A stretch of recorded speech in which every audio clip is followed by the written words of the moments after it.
നമസ്കാരം, ഞാൻ doctor Ajo K Jose, Thodupuzha Chazhikattu ഹോസ്പിറ്റലിലെ കൺസൾട്ടന്റ് പൾമണോളജിസ്റ്റാണ്. ഒട്ടേറെ പേരെ അലട്ടുന്നതാണ് ശ്വാസകോശ രോഗങ്ങൾ. അതിൽ ഏറ്റവും പ്രധാനപ്പെട്ടതാണ് ക്രോണിക് ഒബ്സ്ട്രക്റ്റീവ് പൾമണറി ഡിസീസ് അഥവാ COPD. ക്രോണിക് ബ്രോങ്കൈറ്റിസ്, എംഫൈസമ എന്നീ 2 തരം അസുഖങ്ങളാണ് COPDയിലുള്ളത്. ചുമ, കഫം, ശ്വാസമുട്ടൽ, നെഞ്ചിനുണ്ടാകുന്ന വിമ്മിഷ്ടം, ശരീരം ശോഷിച്ചു പോവുക മുതലായവയാണ് COPDയുടെ പ്രധാന ലക്ഷണങ്ങൾ. പുകവലി ഉള്ളവരുടെ കൂടെ താമസിക്കുന്നവർ, അന്തരീക്ഷ മലിനീകരണം, മലിനമായ വായു സ്ഥിരമായി ശ്വസിക്കുന്നവർ, ഫാക്ടറികളിലും അതോടൊപ്പം പൊടി, പുക മുതലായ സാഹചര്യങ്ങളിലും സ്ഥിരമായി ജോലി ചെയ്യുന്നവർ മുതലായവർക്കാണ് COPD വരാനുള്ള സാധ്യത കൂടുതൽ. അതിനാൽ പുകവലി ഉള്ളവർ എത്രയും പെട്ടെന്ന് പുകവലി നിർത്തുകയാണ് ആദ്യത്തെ അസുഖം വരാതിരിക്കാനുള്ള പോംവഴി.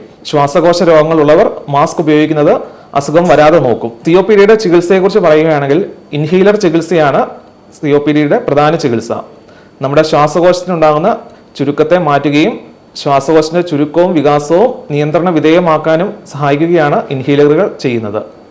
അതോടൊപ്പം COPD ഉള്ളവർക്ക് നെഞ്ചിൽ സ്ഥിരമായി കഫക്കെട്ടുണ്ടാകുകയും അണുബാധയ്ക്കുള്ള സാധ്യത കൂടുതലുമാണ്. അതുകൊണ്ട് അവർ ഇൻഫ്ലുവൻസ, ന്യൂമോകോക്കൽ മുതലായ 2 വാക്സിനുകൾ എടുക്കേണ്ടതാണ്. COPD ഉള്ളവരിൽ ശ്വസനശേഷിയിൽ കുറവുണ്ടാകുന്നുണ്ട്. അതോടൊപ്പം അവരുടെ പേശികൾക്ക് ശോഷണവും വരുന്നുണ്ട്.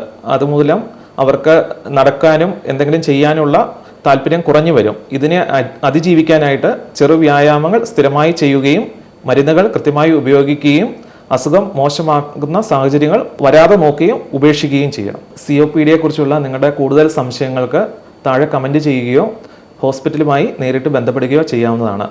നന്ദി.